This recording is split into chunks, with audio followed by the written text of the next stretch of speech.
성령의 감동으로 기록된 하나님의 말씀을 저희들 대하기를 원합니다. 또한 이 말씀을 통해서 들려지는 이야기가 아니라 오늘 나에게 주시는 하나님의 음성을 듣기를 원합니다. 성령 하나님 친히 이 시간 함께하여 주셔서 우리의 마음과 생각을 붙잡아 주시고, 그래서 하나님의 말씀에 집중함으로 하나님 오늘 내게 주시는 말씀을 들을 수 있도록, 그래야 그 말씀대로 살아서 성령의 열매가 우리 안에 풍성하도록 은혜 주실 것을 간절히 바라옵고, 부족한 종이 말씀을 들고 두렵고 떨리는 마음으로 섰습니다. 이 시간 하나님의 말씀을 온전히 대언할 수 있도록 인도해 주실 것을 간절히 바라옵고, 한 시간 사람의 말이 아니라 하나님의 말씀으로 우리 모두가 듣고 또한 그 말씀 따라 순종하고, 그리하여 요셉이 받은 복을 우리도 받아 누릴 수 있도록 은혜 베풀어 주시옵소서. 한 시간 주님 앞에 의탁하오니 성령님 인도해 주실 것을 간절히 바라옵고, 거룩하신 구주 예수님의 이름으로 기도드리옵나이다. 아멘.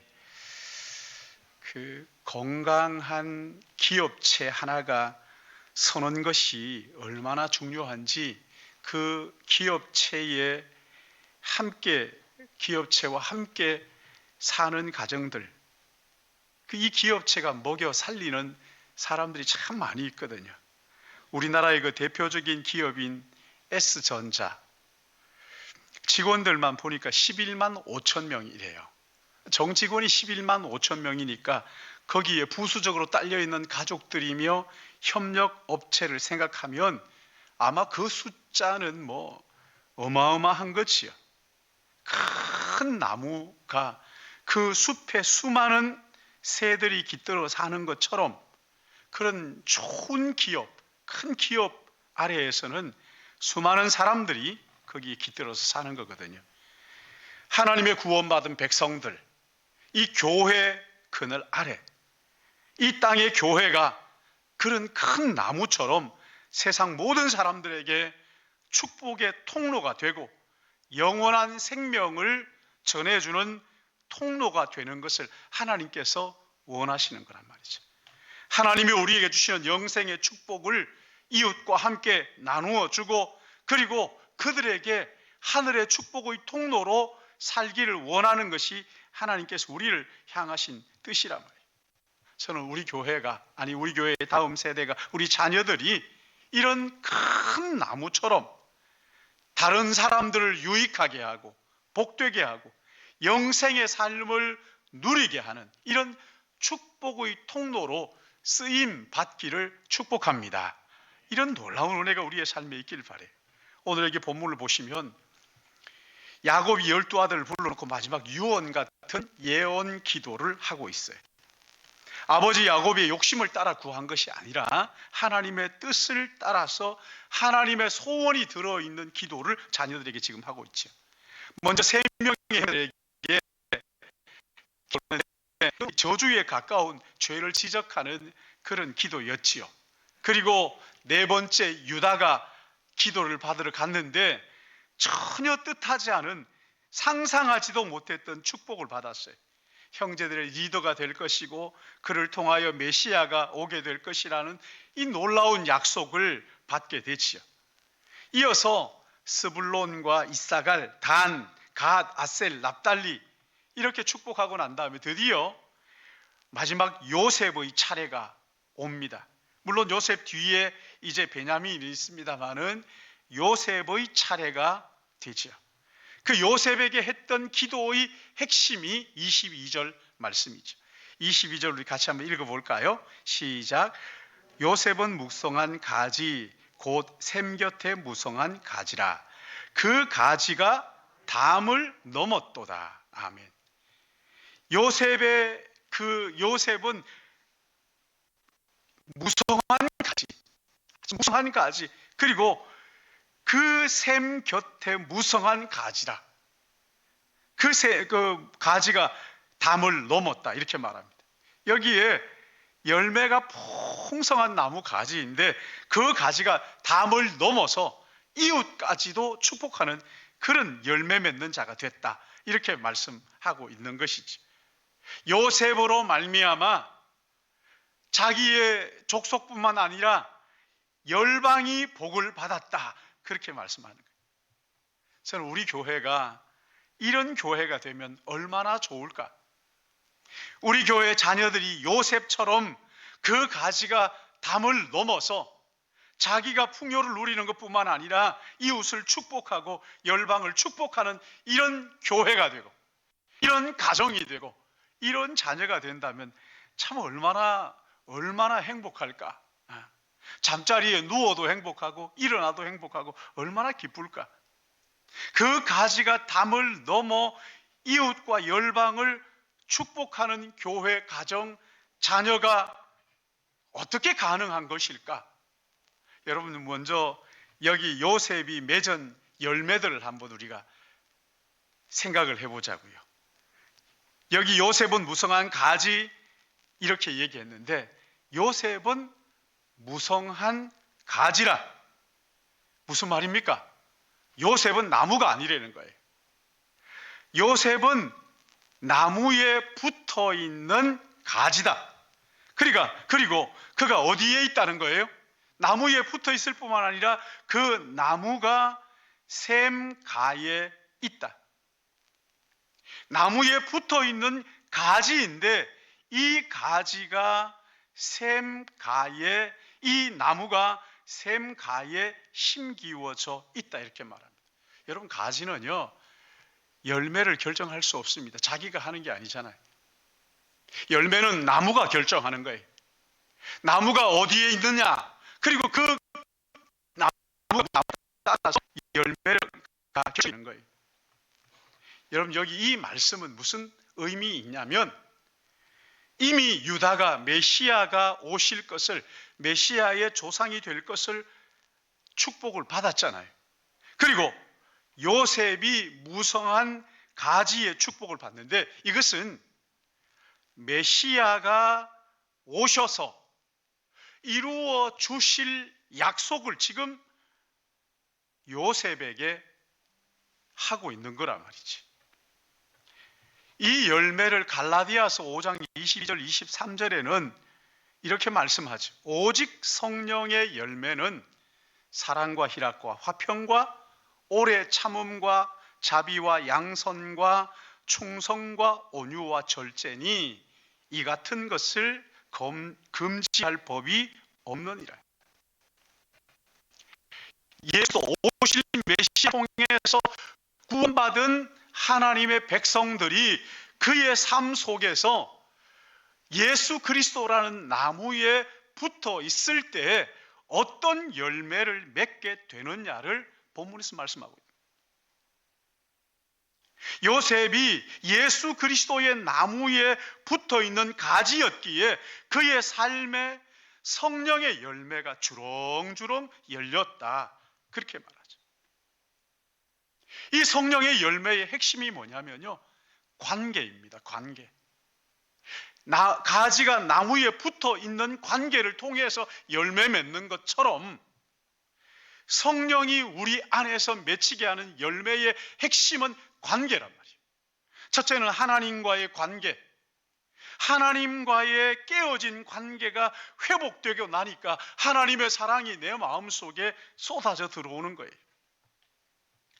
나 같은 죄인을 사랑하신다는 그것 때문에 내 마음속에 그의 아들을 주심으로 나를 구원하셨다 하는 이 복음의 소식 때문에 내 마음 깊은 곳에서 하나님 나를 사랑하신다, 하나님 나를 받아주셨다, 이것 때문에 마음속에 희락의 강물이 흘러 넘치는 거예요. 하나님이 나를 용납하시고 자녀 삼으셨다는 것 때문에 마음속에는 항상 화평이 가득합니다. 어디를 가든지 화평의 사람이에요. 깨트리고 이간질하고 관계를 깨트리는 사람이 아니라 깨어진 관계를 회복시켜주고 끊어진 관계를 이어주고 따뜻한 말로 상대를 하나님의 사랑을 전함으로써 그 마음 속에 하나님의 사랑이 흘러 넘치도록. 여러분, 하나님과의 관계가 회복됨으로 누리는 사랑과 기쁨과 평화가 그의 마음속에 늘 가득하다는 거예요. 그런가 하면 하나님과의 관계가 회복되고 나니까, 위로 하나님과의 관계가 회복되고 나니까 이웃과의 관계가 회복되는 거예요. 그래서 이웃을 바라보면서 힘든 사람이라도 오랫동안 참고 기다려준다는 거예요. 오래 참고 기다려준다. 공사 중이라고 생각하면서 언젠가 하나님이 어떻게 변화시킬까를 생각하면서 기다려줘. 기다리는데 어떻게 기다리느냐? 따뜻한 마음을 가지고 그를, 온유한 마음으로 그를 바라보는 거예요. 따뜻한 마음을 가지고 바라보는 거예요. 그리고 그의 필요를 채워주는 거예요. 이 사람이 무엇이 필요하구나라는 것을 알 때 그걸 채워줘요. 여러분, 이게 사랑이에요. 그러자 이렇게 하루 이틀, 1년, 2년, 10년, 20년 이게 쌓이고 쌓이면서 그게 나의 인격이 되는 거예요. 나의 인격에 변함없는 충성이 내 마음속에 쌓여. 따뜻함이, 그의 인격이 누구를 만나도 싸늘하고 냉랭한 것이 아니라 따뜻한 거예요. 자기의 고집대로 하지 않고 자기의 생각대로 함부로 말하지 않고 하나님의 뜻을 따라서 그 따뜻한 사랑으로 바라보면서 절제가, 해야 될 말과 하지 않아야 될 말, 해야 할 일과 하지 않아야 일, 분별할 절제가 그 마음속에. 요셉이 그런 삶을 살았다.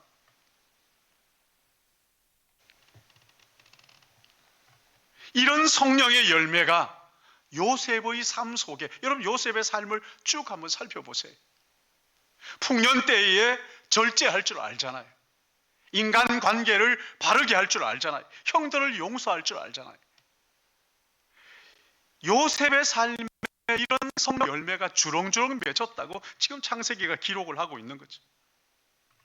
여러분, 이것은요, 나도 이런 열매를 맺어야지 아무리 해봐요 열매 맺히는 게 아닙니다. 이것은 예수 그리스도를 믿고 구원받은 성도들에게, 성령이 그 안에 역사하는 사람들에게 맺히는 열매입니다. 이런 성령의 열매로 가득한 분이 있다면 여러분, 그분이 누굽니까? 예수 그리스도 아니겠어요? 우리 구주 예수 그리스도, 여러분 이분은 누구를 드러내기 위해서 이 땅에 오셨어요? 하나님 아버지를 드러내기 위해서 오셨잖아요. 예수 그리스도 그분을 자세히 보면 볼수록 하나님은 저런 분이구나, 그걸 위해서 예수님이 오셨어요. 그리고 그 예수님은 그러니까 누구를 완전히 닮으신 분이에요? 아버지 하나님을 닮은 분이란 말이죠. 아들은 아버지를 닮아가는 거예요. 마찬가지입니다. 예수 그리스도의 가지로 붙어있는 구원받은 하나님의 백성들은 하나님 아버지를 닮아가는 거예요. 하나님 아버지를 닮은 예수 그리스도 그분을 닮아가는 거예요. 성도에게 예수님 닮은 모습이 전혀 보이지 않는다. 여러분, 미숙할 수 있어요. 아직 성숙하지 않을 수 있잖아요. 그런가 하면 또 하나는요, 믿지 않을 수도 있어요. 믿는다고 생각하지만 그러나 믿지 않는 사람일 수도 있단 말이죠. 우리가 우리를 살펴봐야 하는 거예요. 인간관계에서도 오래 참음과 따뜻한 자비와 그들의 필요를 채워주는 양선이 우리 안에서 나타나게 되어 있단 말이죠. 드러나게 되는 거라고. 이게 여러분 성령의 사람들, 아니 구원받은 사람들의 특징이에요. 우리는 가을에 우리 교회 일꾼들을 세우려고 하죠. 한 10년 만에 세우는 건데, 그때 여러분 일 세울 때 첫째 우리가 돌아봐야 할 게 뭐냐면, 이분이 정말 하나님과의 관계가 바로 되어 있는가, 예배 생활이 바로 되어 있는가, 이분의 인격 속에 성령의 열매가 맺히고 있는가를 살펴보는 거예요. 또 하나의 성령의 열매는 뭐냐면 사역의 열매이지. 요셉의 가지가 담을 뛰어넘어 이웃을 복되게 했다는 거예요. 그가 하는 일 때문에 주변에 많은 사람들이 복을 받았다는 거예요. 창세기 39장 5절을 보시면 그가 요셉에게 자기 집과 그의 모든 소유물을 주관하게 한 때 부터 여호와께서 요셉을 위하여 그 애굽 사람의 집에 복을 내리심으로 여호와의 복이 그의 집과 밭에 있는 모든 소유에 미친지라. 보디발이 자기의 집을 다 요셉에게 맡깁니다. 이유가 뭐예요? 그에게 맡기니까 하나님의 복이 그 가정에 넘치거든요. 열매가 있거든요. 그에게 맡기면 하나님의 복이 임한다는 것을 이 보디발이 알았던 거예요. 한 걸음 더 나아가서 애굽의 왕 바로가 요셉에게 뭘 맡깁니까? 그 나라를 맡기잖아요. 창세기 41장 39절에 보니까 요셉에게 이르되 하나님이 이 모든 것을 내게 보이셨으니 너와 같이 명철하고 지혜 있는 자가 없도다.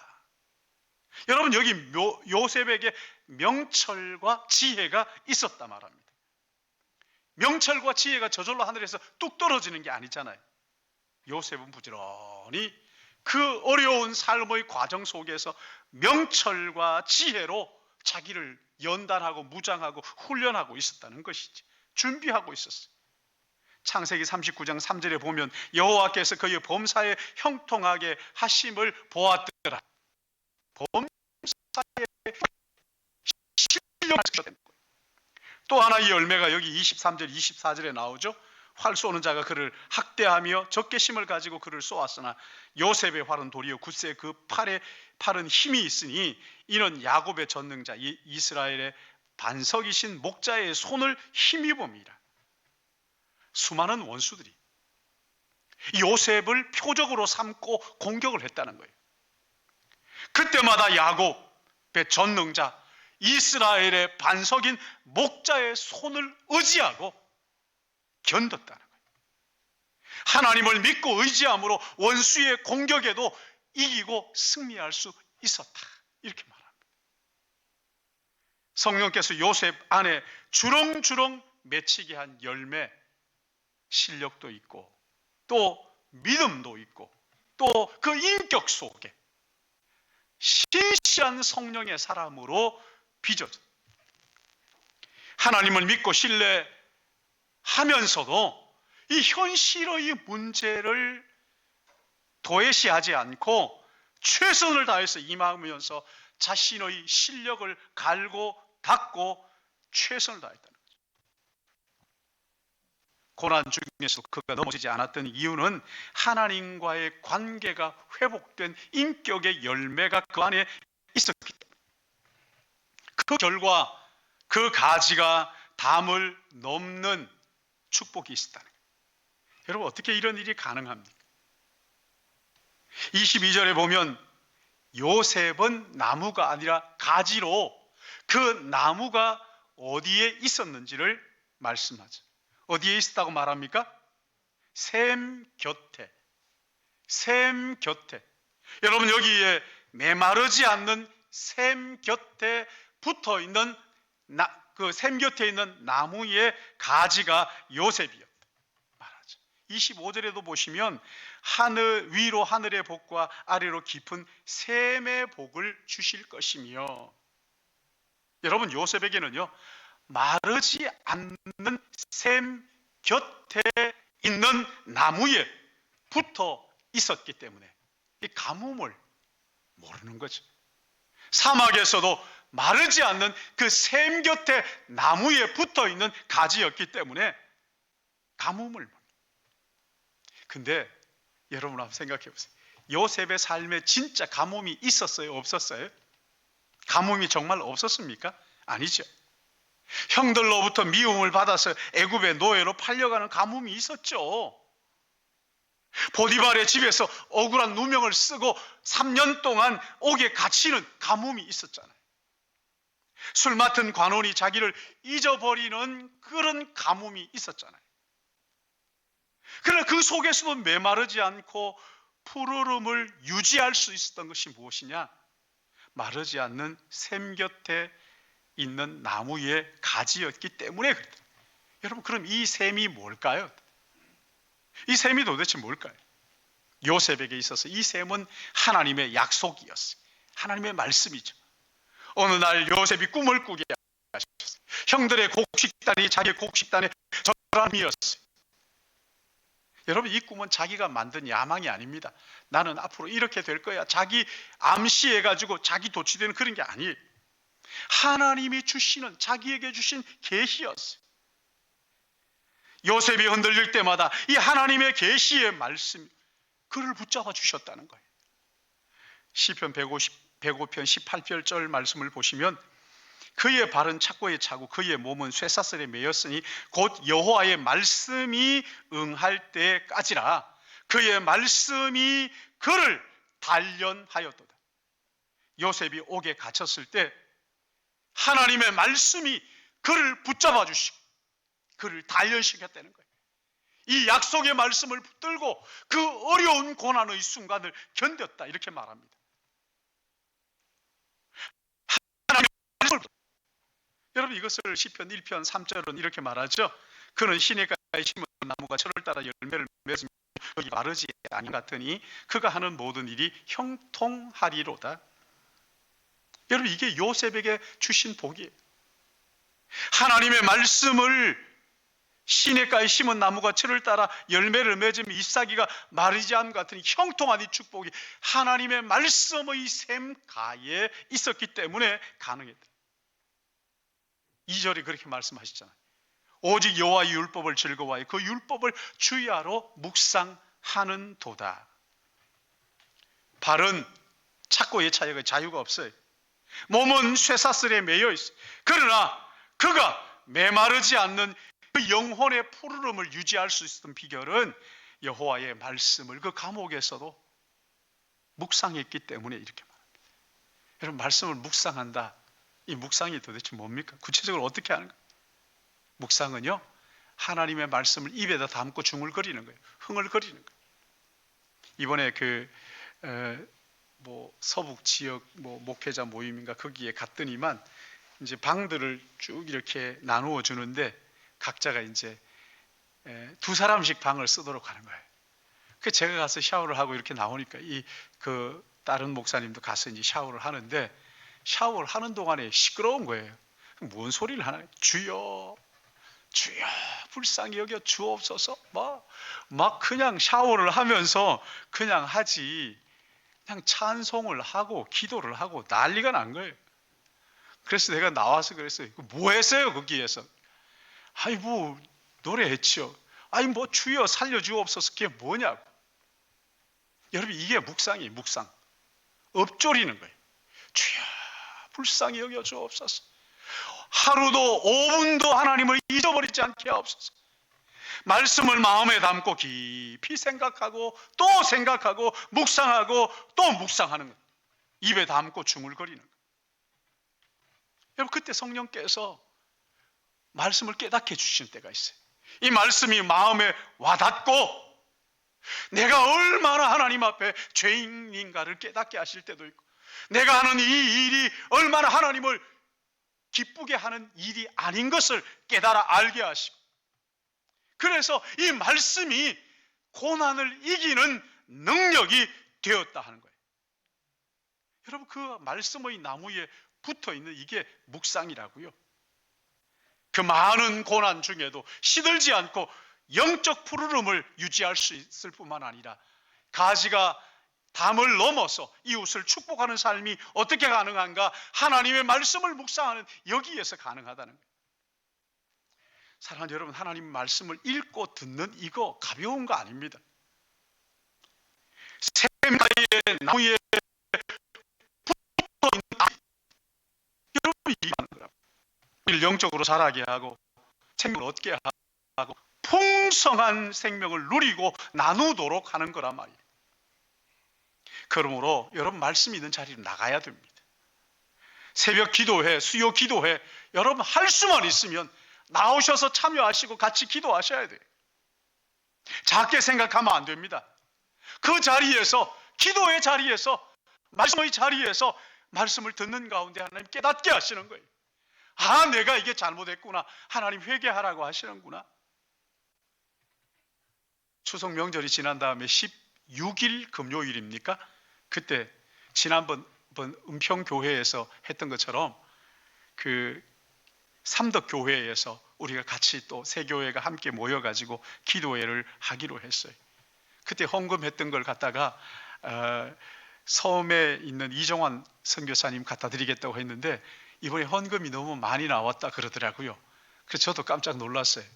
아니 그렇게 그래도 뭐 약속했으니 우리 다 갖다 줍시다 이렇게 얘기를 하긴 했습니다만은 삼덕 교회에 모여가지고 함께 말씀을 듣고 부르짖어 기도하고 간절하게 하나님 앞에 매달리고, 사랑하는 성도 여러분, 말씀을 듣는 자리, 기도하는 자리, 찬양하는 자리를 여러분 일부러 찾아다녀야 돼요. 그래야 사는 거예요. 성도로 사는 거잖아요. 기도의 불길이 우리 안에서 타올라야 우리의 영혼이 사는 거란 말이죠. 하나님의 말씀을 듣고 그 말씀을 묵상할 때 성령께서 감옥 같은 세상 속 발에 착고에 차이고 몸이 쇠사슬에 매여 있어도 영혼의 푸르름을 유지할 수 있는 것을 믿으시기 바랍니다. 담을 뛰어넘는 은혜를 거기에서 얻을 수가 있는 거랍니다. 그런가 하면 요셉이 그 가지의 담을 넘어서 축복의 통로가 된 또 하나의 그 비결이 있는데 그게 뭐냐면 영적 전쟁의 한복판에서 하나님을 더욱 의지했기 때문에, 여기 23절 말씀을 보시면 활 쏘는 자가 그를 학대하여 적개심을 가지고 그를 쏘았으나 이렇게 말합니다. 활 쏘는 자가 누굽니까?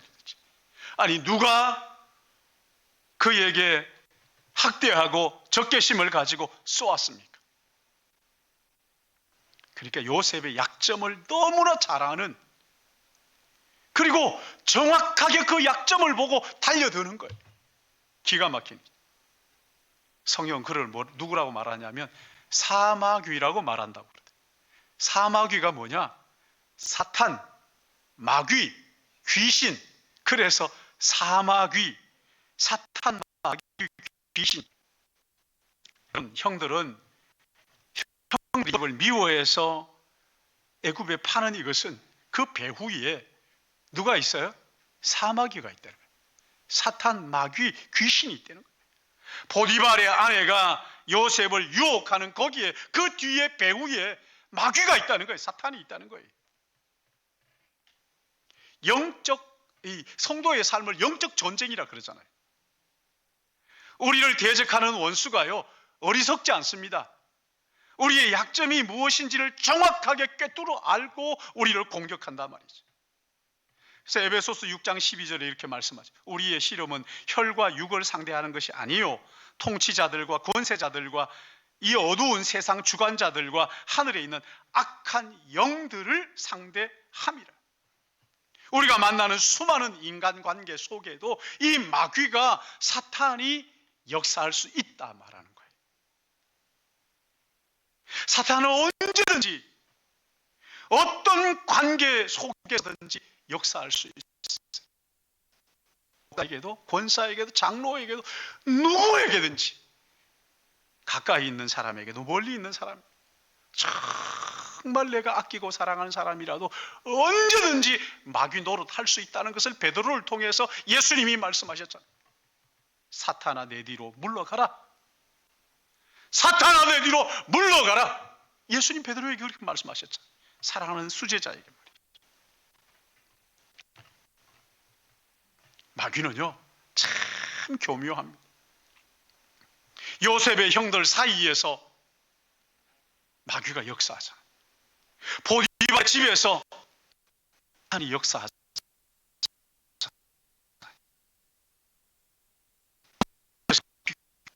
요셉이 어떻게 이길 수 있었느냐? 24절에 그 답이 나오죠. 요셉의 활은 도리어 굳세며 그의 팔은 힘이 있으니 이는 야곱의 전능자 이스라엘의 반석인 목자의 손을 힘입음이라. 요셉이 이길 수 있었던 것은 이스라엘의 목자이신 전능하신 하나님의 손을 그가 의지했기 때문에, 다른 말로 하면 샘가에 심겨진 나무의 가지, 나무에 붙어 있었기 때문에 이렇게 말합니다. 여기 24절 보시면 하나님을 묘사하고 있는데 어떻게 묘사하는지 보세요. 어떻게 묘사하고 있어요? 전능하신 하나님, Almighty God이라는. 여기서 하나님과 사탄 비교하죠. 하나님은 전능하신 분이지만 마귀는 전능하지 않다는 거예요. 사탄은 우리보다 훨씬 지혜롭지만 그러나 모든 것을 아는 것은 아니란 말이죠. 마귀는 우리보다 훨씬 더 능력이 있지만 모든 것을 할 수 있는 능력자가 아니라는 것입니다. 그래서 요셉은 전능하신 그 하나님을 의지합니다. 고난 가운데 하나님을 더욱 의지하는 거예요. 요셉이 술 맡은 관원자에게 인간적인 부탁을 했지만 실망을 안겨줬어요. 실망을 안겨줬을 때 2년 동안 어떻게 했어요? 사람에게 부탁하자 실망이 왔어요. 그러자 그 2년 동안 하나님께 손을 모아 기도했지 않겠어요? 하나님께 손 모아 기도하자 하나님께서 그가 다시 요셉을 기억하게 했다, 이렇게 말하는 거예요. 사람에게 매달리면 실망을 안겨주면 반드시 실망을 안겨줍니다. 그러나 하나님께 믿고 의지하고 하나님께 기도의 손을 모으면 사람에게 아쉬운 손 내밀지 않게 하시는 것을 믿으시기 바랍니다. 여러분, 여기 요셉은 실망하기 딱 좋은 그 시간에 하나님을 더욱 신뢰했는데 사람들이 그를 얼마나 신뢰했느냐면 애굽의 왕 바로가 뭐라고 얘기합니까? 이같이 하나님의 영에 감동된 사람을 우리가 어찌 찾을 수 있으리요?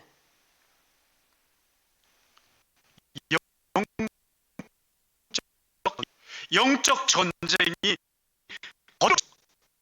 전능하신 하나님을 더욱 의지하시는 우리 믿음의 가족들 되시기를 주님의 이름으로 축복합니다.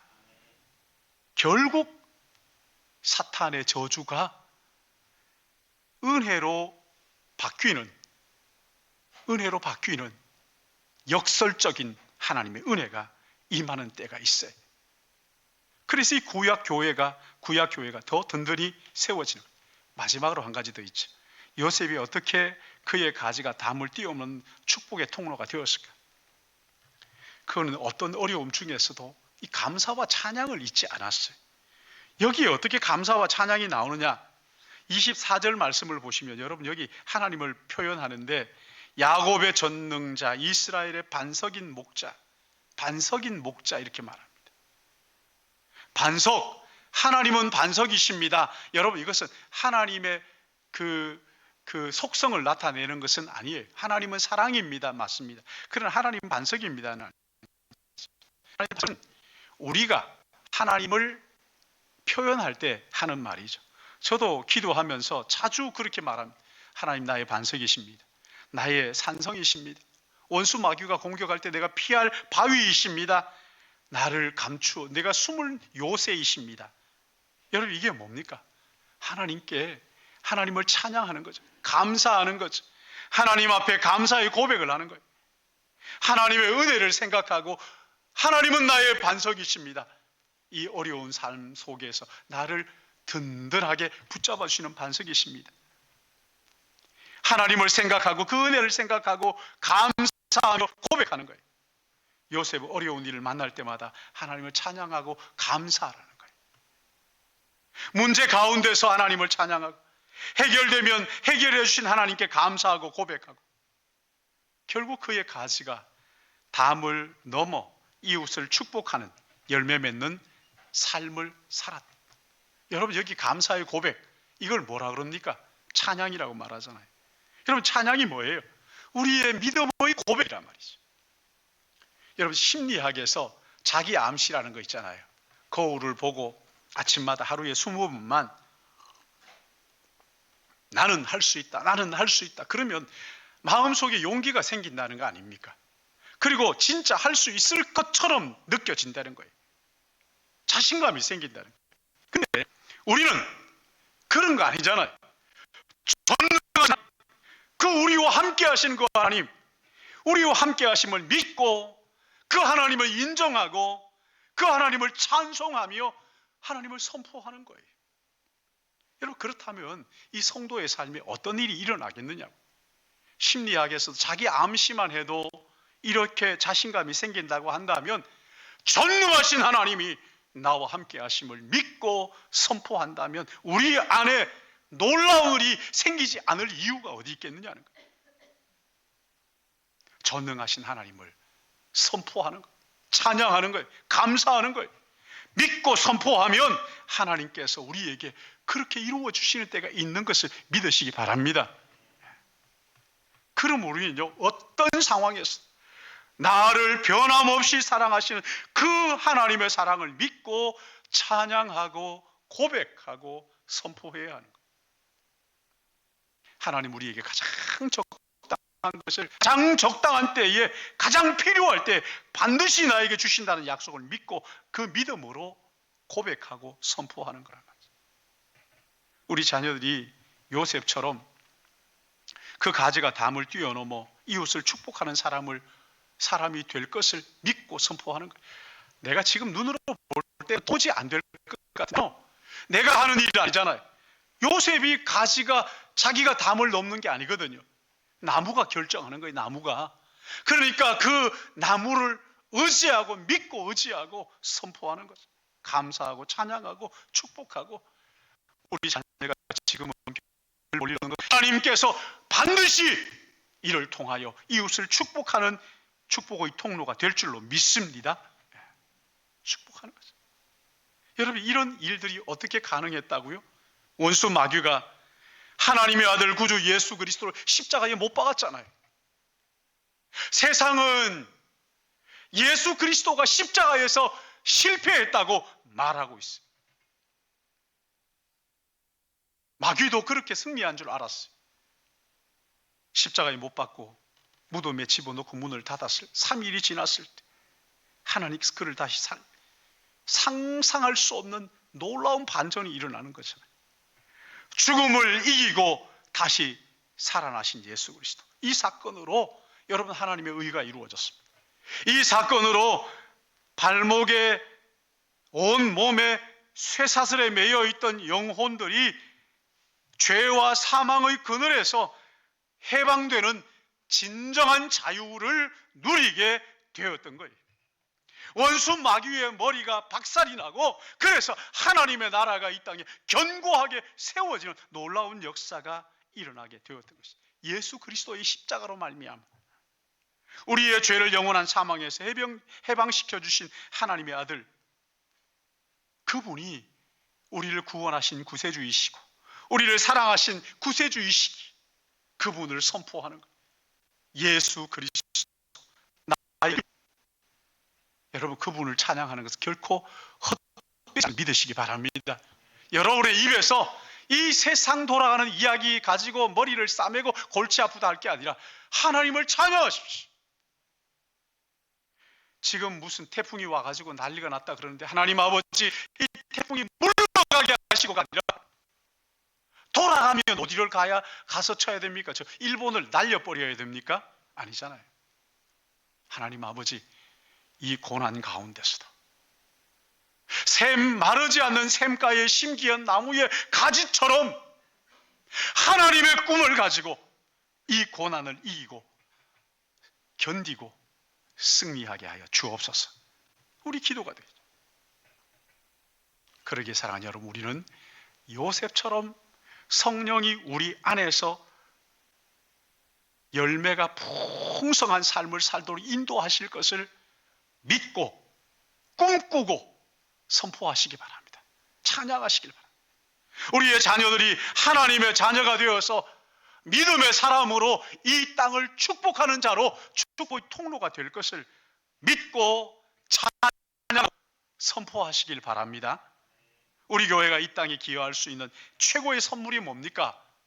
요셉 같은 인물을 배출해서 세상으로 내보내는, 우리 교회가 영성과 전문성을 가진 이 젊은이들을 일어나게 해서 이 세상을 복되게 하는 것, 축복하는 것. 교회 안에서 이 담을 넘어 이웃을, 세상을 축복하는 이 축복의 통로,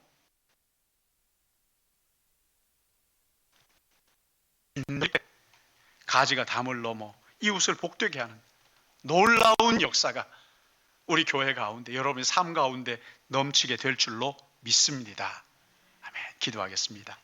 하나님 아버지, 요셉이 우연히 축복의 통로가 된 것이 아니라 그의 가지가 담을 넘어 온 열방을 축복하게 된 이유를 오늘 말씀을 통해서 생각하게 해주시니 감사합니다. 주님, 우리의 말에, 일에, 생각에 성령께서 은혜 주셔서 나의 말이 이웃을 축복하고 있는